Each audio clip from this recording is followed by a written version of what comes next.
অন্য কারো কথাই মানছি না। আর কোরআন মেনে চললে হাদিসও আপনাকে মেনে চলতে হবে। তাকে ভালোবাসেন, শ্রদ্ধা করেন। আপনাকে বাসা থেকে বের করে দিলে বাসা থেকে বেরিয়ে যান আপনি, তারপরে তাকে ভালোবাসেন। ধন্যবাদ স্যার, ধন্যবাদ। আমার প্রশ্ন হলো, সনাতন ধর্মেও এটা লেখা আছে শৈশবে নারীকে রক্ষা করবে পিতামাতা, যৌবনে রক্ষা করবে তার স্বামী, আর বৃদ্ধকালে বড় ছেলে রক্ষা করবে। সনাতন ধর্ম বলছে এই পৃথিবীতে কোনো ভালোবাসা নেই, এই পৃথিবীতে সবাই লোভী। আমাদের দায়িত্ব হলো ঈশ্বরের সেবা করা। আমাদের জীবনের মানে সেবা করার জন্য। প্রশ্নটা আসলে কি ভাই? সনাতন ধর্ম পড়েছি, সনাতন সম্পর্কে আমি পরে মন্তব্য করছি। আমি বলছি প্রশ্নটা আসলে কি। আপনি বলতে চান সনাতন ধর্ম, হিন্দুইজম নারীকে রক্ষা করে? না, আমি বলছি আমাদের দায়িত্ব কি মহিলাদের খুশি করা নাকি ঈশ্বরকে, মানে ঈশ্বরের সেবা করা? ভাই প্রশ্ন করলেন আমাদের দায়িত্ব কি মহিলাদের খুশি করা নাকি ঈশ্বরকে খুশি করা। হ্যাঁ ভাই বললেন যে আমাদের দায়িত্ব কি মহিলাদের খুশি করা, ভালোবাসা বা আকাঙ্ক্ষা, নাকি সর্বশক্তিমান ঈশ্বরকে খুশি করা। সনাতন ধর্ম সম্পর্কে বলার আগে আমি ইসলাম সম্পর্কে বলছি। আল্লাহ পবিত্র কোরআনে বলেছেন, আমার আলোচনায় বলেছি, সূরা রুম অধ্যায় 30 আয়াত 21 বলা হয়েছে, আল্লাহ সুবহানাহু ওয়া তাআলা তোমাদের সঙ্গী সৃষ্টি করেছেন তোমাদের থেকে যেন তোমরা শান্তি পেতে পারো, আর তিনি আমাদের হৃদয়ে দয়া ভালোবাসা সৃষ্টি করেছেন।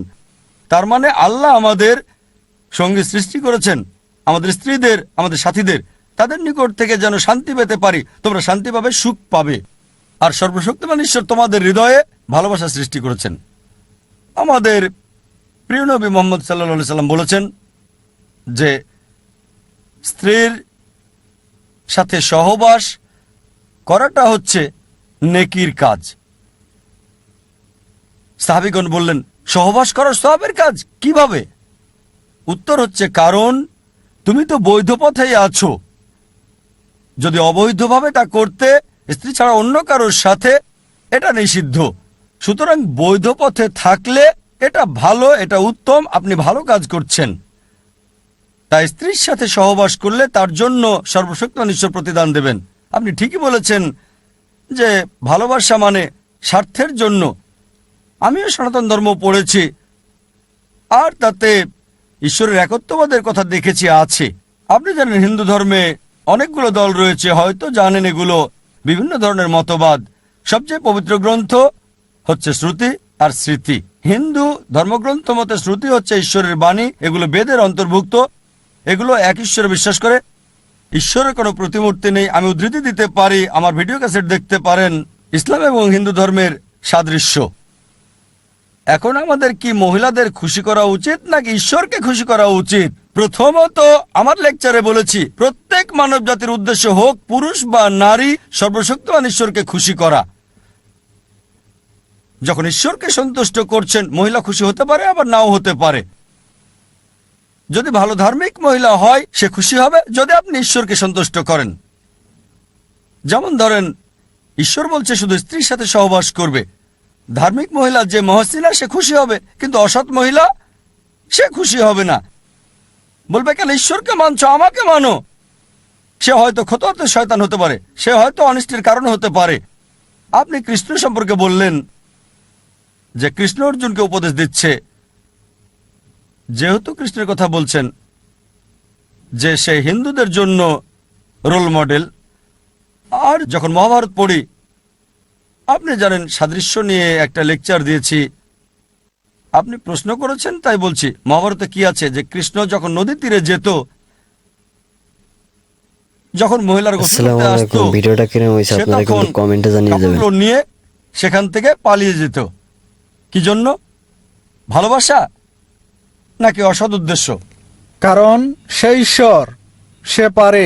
যেমন ধরেন আমি সম্মান করি, আমি ঈশ্বর যদি নারীদের কাপড় চুরি করতে চায় আর কাপড় নিয়ে চলে যায়, ঠিক আছে, কাপড় ছাড়া বেরিয়ে এসো, তাহলে কেন আপনি আমি করতে পারবো না? ঈশ্বরকে কপি করতে চাইলে কেন আপনি করবেন না?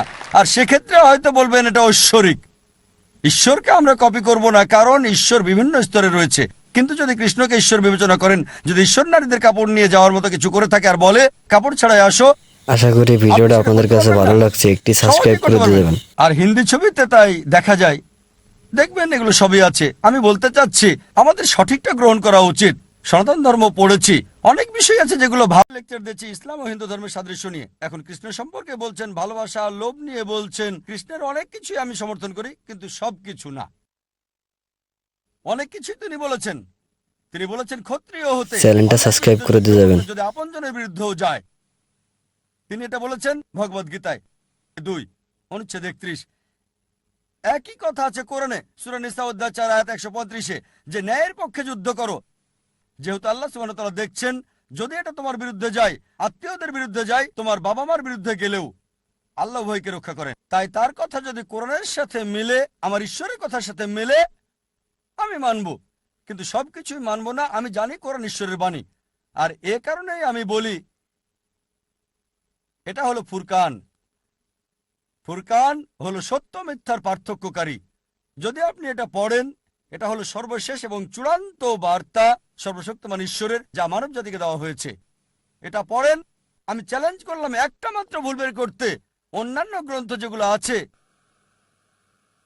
অন্যান্য ধর্মগ্রন্থ, সময়ের আবর্তে সেগুলোর পরিবর্তন ঘটেছে, সংযোজন হয়েছে, মিশ্রণ হয়েছে।